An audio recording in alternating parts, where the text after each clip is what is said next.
Rainbow Paints, the color of joy.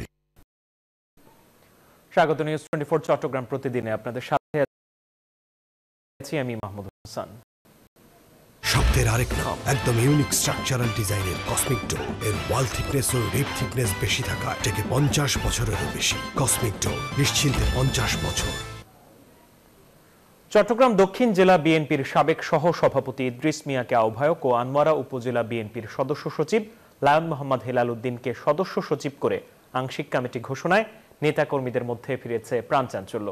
পূর্ণাঙ্গ কমিটিতে তৃণমূলের ত্যাগী নেতাদের পদে আনার ঘোষণা সদ্য ঘোষণা দেয়া কমিটির আহ্বায়ক ও সদস্য সচিবের।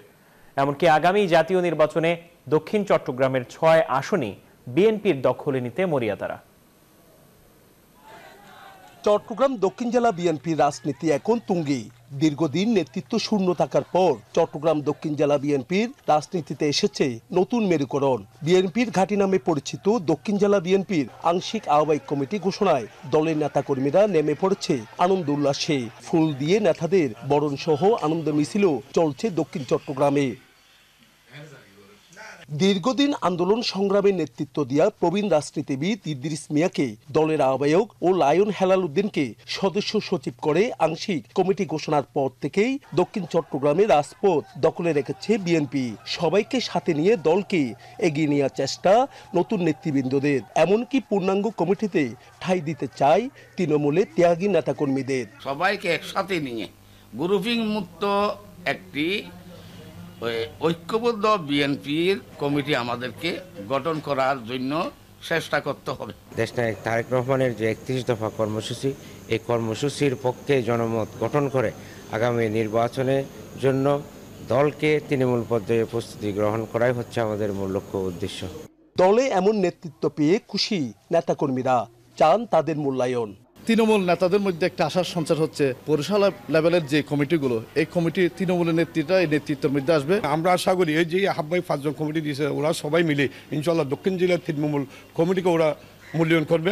দক্ষিণ জেলা বিএনপির নতুন দায়িত্ব পাওয়া নেতারা বলেন, দক্ষিণ চট্টগ্রামে 6 আসনে আগামী নির্বাচনের বিজয় নিশ্চিত করে দলকে উপহার দিতে এখন থেকে মরিয়া তারা। আমি মনে করি ঐক্যবদ্ধ বিএনপি যদি আমরা গঠন করতে পারি, আমরা চেষ্টা করলে আমি মনে করি 6টা আসনেই আমরা আগামী নির্বাচনে বিএনপির দখলে আমাদের দেশনেত্রী বেগম খালেদা জিয়া তারেক রহমানকে উপহার দিতে পারবো। আমরা বিএনপি, আমাদের দরজা হবে খোলা, সবাই খোলা মন নিয়ে সকল মতভেদ ভুলে দৃঢ় ঐক্যবদ্ধভাবে আমরা একসাথে আগামীর পথে এগিয়ে যাব।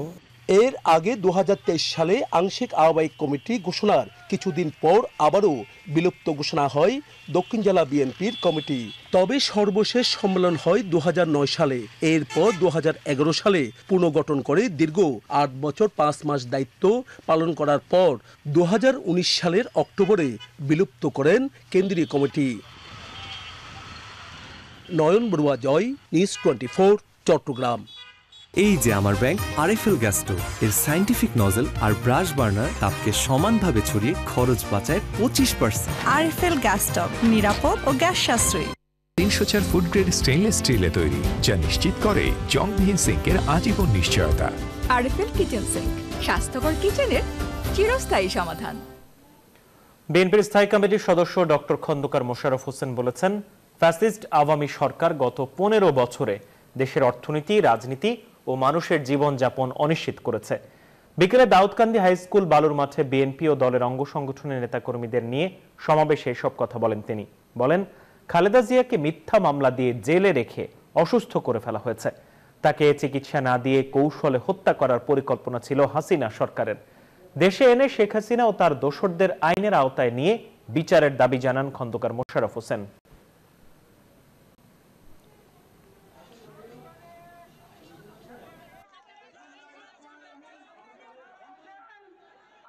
বিজলি কেবলস যে কোনো স্থাপনার বৈদ্যুতিক সংযোগকে রাখে নিরাপদ। এর স্কিন কোটেড ইনসুলেশন সম্পূর্ণ ফায়ার রিটার্ডেন্ট, তাই বিজলি কেবলস নিজেই নিজেকে নেভায়। বিজলি কেবলস, নিরাপদ আজীবন।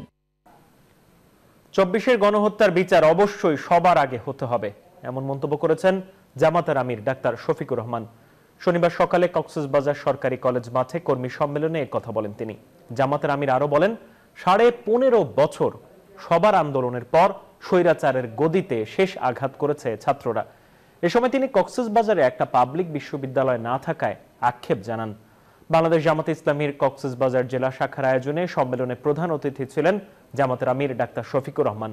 জেলা জামাতের আমির অধ্যক্ষ নূর মোহাম্মদ আনোয়ারের সভাপতিত্বে বিশেষ অতিথি ছিলেন সহকারী সেক্রেটারি জেনারেল হামিদুর রহমান আজাদ, মোহাম্মদ শাহজাহান সহ অন্যান্যরা উপস্থিত ছিলেন।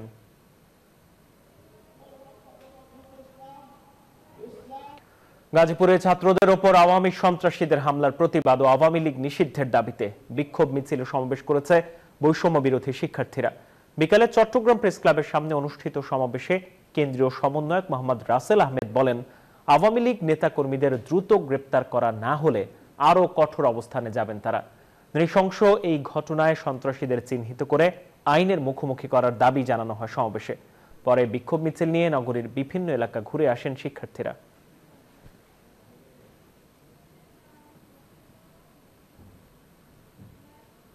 দেশের সামগ্রিক বিষয়ে টেকসই উন্নয়ন নিশ্চিতে নারীর ক্ষমতায়ন জরুরি বলে মন্তব্য করেছেন চট্টগ্রাম সিটি কর্পোরেশনের মেয়র ডাক্তার শাহাদাত হোসেন।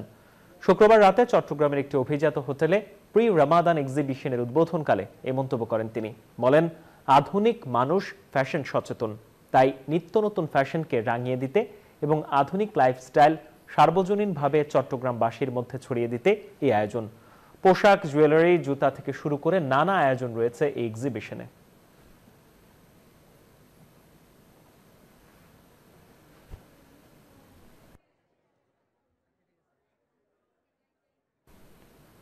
চট্টগ্রামে জমে উঠেছে বইমেলা। দূর দূরান্ত থেকে মেলায় ছুটে আসছেন দর্শনার্থীরা। এ বিষয়ে আরো জানাতে চট্টগ্রাম থেকে যুক্ত হচ্ছেন সহকর্মী নয়ন বড়ুয়া জয়। জয়, মেলায় দর্শনার্থীদের ভিড় কেমন দেখছেন, আর মেলায় বই প্রেমীরা কোন ধরনের বইয়ের প্রতি বেশি আগ্রহ দেখাচ্ছেন?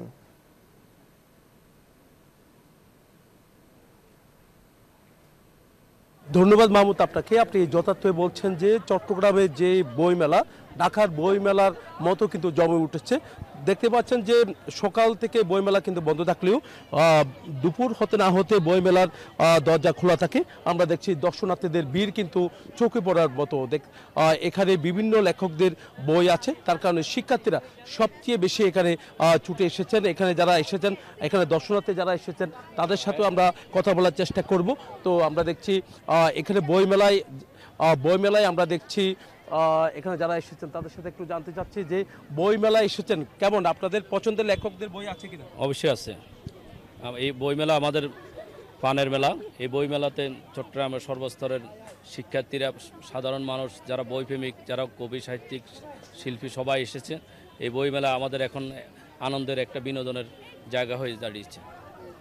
আমি এই বইমেলার আয়োজনকারীদেরকে ধন্যবাদ জানাই এবং পাঠকদেরকে ধন্যবাদ জানাই। এই বইমেলা আসা আমাদের প্রাণের স্পন্দন। এবং এই বই পছন্দের বই কি বইমেলা আছে কিনা? দেখেন, আমি বেশ কিছু স্টল ঘুরে দেখেছি। আমরা বিশেষ করে বাংলাদেশ সুফিবাদী কোপরামের যে দার্শনিক বইগুলো ওগুলো আমরা খুঁজছি, কিন্তু এই বিষয়টা হচ্ছে সব জায়গায় অ্যাভেলেবেল না। তবে এখানে মানুষের সমাগম আছে, কিন্তু বই কেনাকাটা কীভাবে হচ্ছে জানি না। আমার মনে হচ্ছে যে দর্শকরা যে বই পাওয়ার যোগ্য, যেটার জন্য আসে, এটা অনেক সময় পাচ্ছে না, যার জন্য অনেকেই মুখ ফিরিয়ে যাচ্ছে, এরকম মনে হলো আর কি আমার যত। আগে ঢাকায় আমরা দেখতাম বড় সড়ো করে বইমেলা হতো, এখন চট্টগ্রামেও বড় সড়ো করে বইমেলার আয়োজন। এটাকে আপনারা কেমন দেখছেন? আমরা চাই ঢাকার মতো চট্টগ্রামের মধ্যে বইমেলা আকর্ষণীয় হয়ে উঠুক, জনসুখ বাড়ুক এবং চট্টগ্রামের এই বইমেলা চট্টগ্রামবাসীর জন্য আকর্ষণীয় একটি বইমেলায় পরিণত হোক, এটাই আমাদের কাম্য। কেমন লাগছে বইমেলায় এসে, আপনাদের কেমন লাগছে? আলহামদুলিল্লাহ, আমি বইমেলা, প্রাণের বইমেলা ঘুরে একটা জিনিস আমি অবলোকন করছি যে বিগত দিনে যে এরকম উৎসব মুখরভাবে বইমেলায় কেউ সাধারণ মানুষের পারসেপশন ছিল না। একটা ফেসিস্ট সরকার ছিল, এক ধরনের এক শ্রেণীর মানুষ এখানে শুধু বইমেলায় যেত। এখন আলহামদুলিল্লাহ আমরা দেখেছি বিভিন্ন ইসলামিক বই, তারপর আপনার যে এখানে শহীদ রাষ্ট্রপতি জিয়া রহমানের জীবনী থেকে ধরে, খালেদা জিয়ার জীবনী থেকে ধরে অনেক বই দেখতে পাচ্ছি। আলহামদুলিল্লাহ সর্বস্তরের মানুষকে, ছেলে মেয়ে, স্কুল ছাত্র সবাইকে দেখতে পারে। আমি আনন্দিত, সত্যিই গর্বিত। অনেক ধন্যবাদ। আমরা বইমেলায় দেখতে পাচ্ছি, বইমেলায় যারা এখানে দর্শনার্থী এসেছেন তাদের আকর্ষণ বাড়াতে কিন্তু আমরা দেখছি এখানে সাংস্কৃতিক অনুষ্ঠান থেকে শুরু করে এখানে আলোচনা সভার আয়োজন করা হয়। আমরা একটু দেখানোর চেষ্টা করছি যে এখানে যে আলোচনা সভা চলছে, এখানে মুক্তিযোদ্ধা উপদেষ্টা রয়েছেন ফারুকী আজম। তো একই সাথে চট্টগ্রাম সিটি মেয়রকে আমরা দেখছি এখানে বিভিন্ন সুধীজনরা কিন্তু এই বইমেলায় ছুটে এসেছেন। আমরা একটু এখানে দেখানোর চেষ্টা করছি। এখানে কাজম সহ একটু পর কিন্তু এখানে সাংস্কৃতিক অনুষ্ঠান হবে। এই সাংস্কৃতিক অনুষ্ঠানে কিন্তু আমরা দেখছি সাংস্কৃতিক অনুষ্ঠানে কিন্তু এখানে চট্টগ্রামে বিভিন্ন কিন্তু এখানে সাংস্কৃতিক কর্মীরা কিন্তু অংশগ্রহণ করবেন। আর আমরা একটু দেখানোর চেষ্টা করছি যে বইমেলাকে নিয়ে যে আলোচনা সভা চলছে এখানে মুক্তিযোদ্ধা এর উপদেষ্টা রয়েছেন ফারুকী আজম। আমি একটু জানতে চাচ্ছি, আগে ঢাকায় বড়সড় করে বইমেলা হতো, এবার চট্টগ্রামেও বইমেলা হচ্ছে, আরও বড়সড় করে বইমেলা যেন আয়োজন করতে পারে, এটা নিয়ে আপনার চিন্তা ভাবনাটা কেমন বলে মনে করছেন? এটা আয়োজক হচ্ছে Chittagong city corporation. Chittagong city corporation নিজের থেকেই একটু আগে এক্সপ্রেস বলেছে, নির্বাহী কর্মকর্তা বললেন যে চট্টগ্রামে স্থায়ী বইমেলা করবার জন্যে তাদের একটা স্থান প্রয়োজন। একবার শিরিষতলায়, একবার এখানে বিভিন্ন জায়গায় তাদেরকে যেতে হয়। সেই কারণে তারা মনে করছে বৃহত্তর পরিসরে বইমেলা করাটা চট্টগ্রামবাসীর একটা মনের দাবি এবং তারা এই বিষয়টা অত্যন্ত সোচ্চার। ফলে যখন সিটি কর্পোরেশন এটা ফিল করছে, এই আয়োজনটা তারাই করেন, আমি মনে করছি আগামীতে এটা আরও বৃহত্তর পরিসরে এই মেলা আয়োজন হবে। এই ক্ষেত্রে নানা রকমের যে প্রকাশনা সংস্থাগুলি আছে তারাও এগিয়ে আসবেন। চট্টগ্রামের এখনও তো আমি শুনেছি ৭৪টার মতো চট্টগ্রামের প্রকাশনা সংস্থা এখানে অংশগ্রহণ করছে। এটা অনেক বড় ব্যাপার। অনেক ধন্যবাদ। তো এই ছিল আমার এখানকার সর্বশেষ। ফিরে যাচ্ছি স্টুডিওতে মাহমুদের কাছে। জয়, আপনাকে ধন্যবাদ। দর্শক, চট্টগ্রাম থেকে বইমেলার খবর জানাচ্ছিলেন সহকর্মী নয়ন বুড়া জয়। সংবাদের এই পর্যায়ে নিচ্ছে একটা বিরতি, সাথেই থাকুন।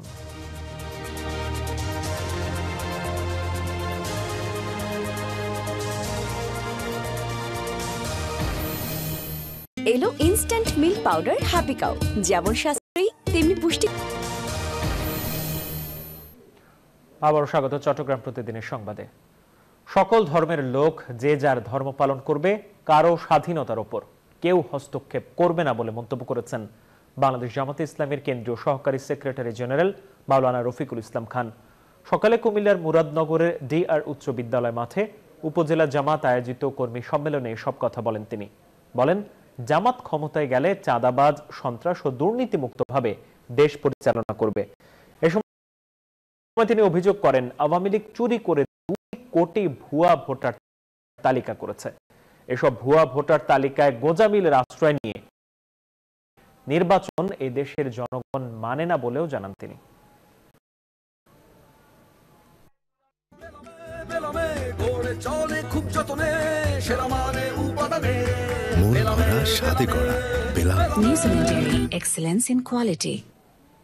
বাংলাদেশে অনুপ্রবেশের সময় বান্দরবনের আলী কদমে 33 জন রোহিঙ্গাকে আটক করেছে বিজিবি। শনিবার ভোরে সদর ইউনিয়নে আমতলী আশ্রয়ণ প্রকল্পের অফিস থেকে তাদের আটক করা হয়। আটককৃতদের মধ্যে 9 জন নারী, 10 জন পুরুষ ও 14 জন শিশু রয়েছে বলে নিশ্চিত করেছে বিজিবি জানায়, গোপন সংবাদের ভিত্তিতে অভিযান চালায় টহল দল। এ সময় আমতলী আশ্রয়ণ প্রকল্পের অফিসে তল্লাশি চালিয়ে 33 জন রোহিঙ্গাকে আটক করা হয়। তাদের পুশ ব্যাক করার কার্যক্রম চলছে বলেও জানানো হয়। মিয়ানমারে বিদ্রোহী গোষ্ঠীর সাথে জান্তা বাহিনীর দীর্ঘদিন ধরে যুদ্ধ চলমান। ফলে ওপারে উত্তেজনা সৃষ্টির কারণে বিভিন্ন দালাল চক্রের মাধ্যমে বাংলাদেশে ঢোকার চেষ্টা চালাচ্ছেন রোহিঙ্গারা।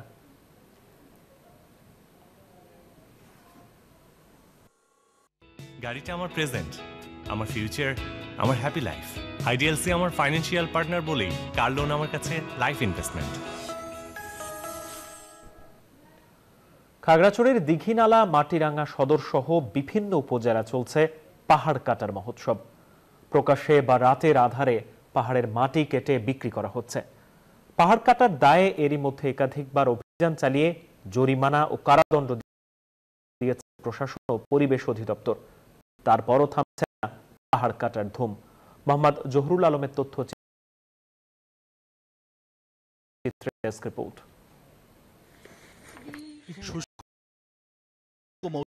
খাগড়াছড়িতে পাহাড় কাটার মহোৎসব শুরু হয়। জমি ভরাট সহ বিভিন্ন বাণিজ্যিক কাজে ব্যবহারের জন্য প্রশাসনকে তোয়াক্কা না করেই প্রকাশ্যে ও রাতের আধারে কাটা হয় পাহাড়। পাহাড় কাটার কারণে বর্ষা মৌসুমে পাহাড় ধসের শঙ্কা করছেন স্থানীয়রা। খাগড়াছড়ি জেলায় বিভিন্ন জায়গায় পাহাড় কেটে নেওয়া যায় এবং রাত্রে প্রশাসনকে ফাঁকি দিয়ে রাত্রে মাটি কেটে নেওয়া যায়। পাহাড় কাটা বন্ধ না হলে পরিবেশগত বিপর্যয়ের শঙ্কা পরিবেশবিদদের। ঘন ঘন বন্যাও পাহাড় কাটার ফল বলেও দাবি তাদের। পার্বত্য চট্টগ্রাম অঞ্চলে কিছু কিছু মানুষ সরকারের আইন তোয়াক্কা না করে তারা বিভিন্ন পাহাড় কেটে একদম শ্রেণী পরিবর্তন করে ফেলে। এরই মধ্যে পাহাড় কাটার বিরুদ্ধে অভিযান চালিয়েছে প্রশাসন। জরিমানা ও কারাদণ্ডের পরেও থামছে না পাহাড় কাটার ধুম। এদিকে পাহাড় কাটা বন্ধে জেলা প্রশাসনের পাশাপাশি কাজ করছে পরিবেশ অধিদপ্তর। পাহাড় কাটার অভিযোগের বিরুদ্ধে পরিদর্শন করেছে, নিয়মিত মামলা দায়ের করেছে এবং একজনের জেলও হয়েছে।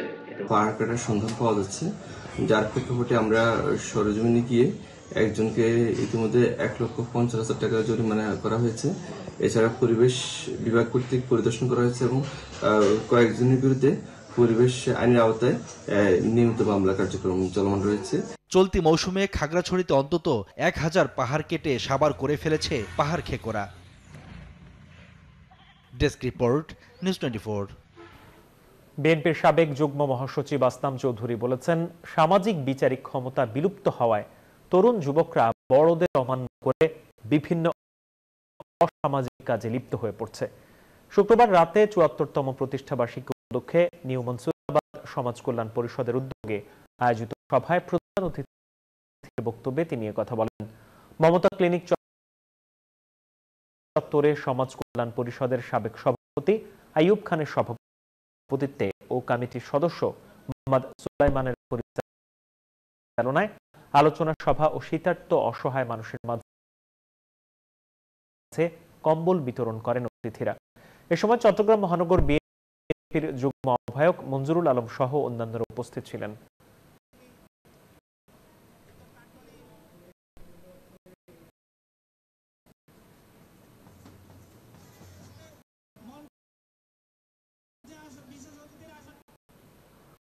কক্সবাজার সমুদ্র সৈকতের লাবণী পয়েন্টে চলছে বহুমুখী পাট পণ্য মেলা। মেলার শেষ দিনে বেড়েছে ক্রেতা দর্শনার্থীদের ভিড়।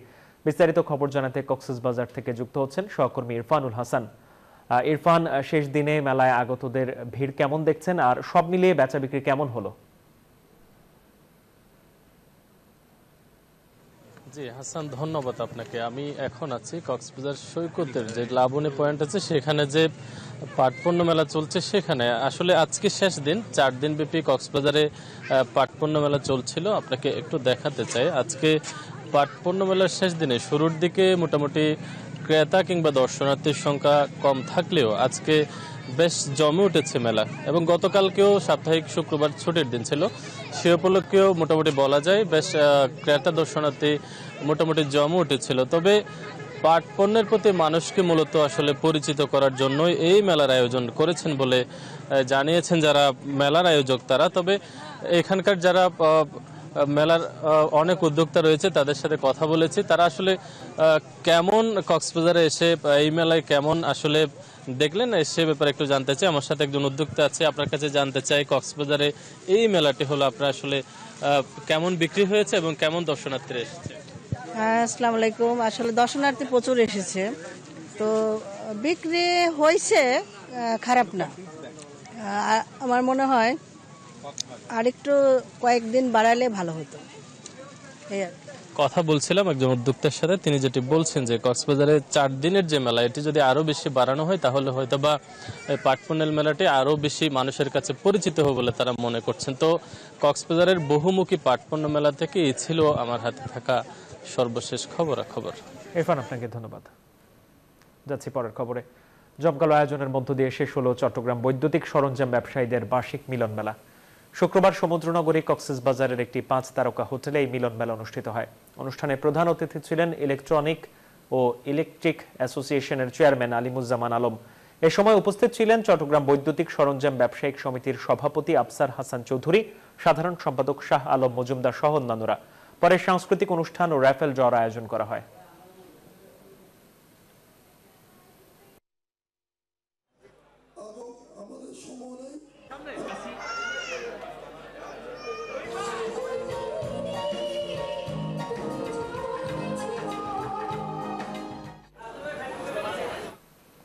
খাগড়াছড়ির মানিকছড়িতে আলহেরা বিদ্যানিকেতন শিক্ষা প্রতিষ্ঠানে নবীন বরণ অনুষ্ঠিত হয়েছে।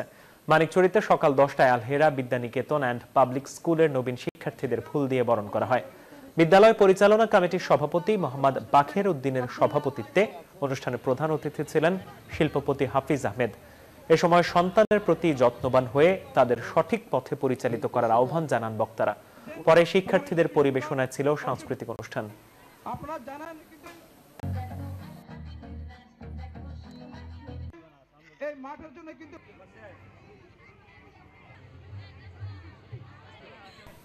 এই ছিল নিউজ 24 চট্টগ্রাম প্রতিদিনের সংবাদ। এতক্ষণ সাথে থাকার জন্য ধন্যবাদ সবাইকে।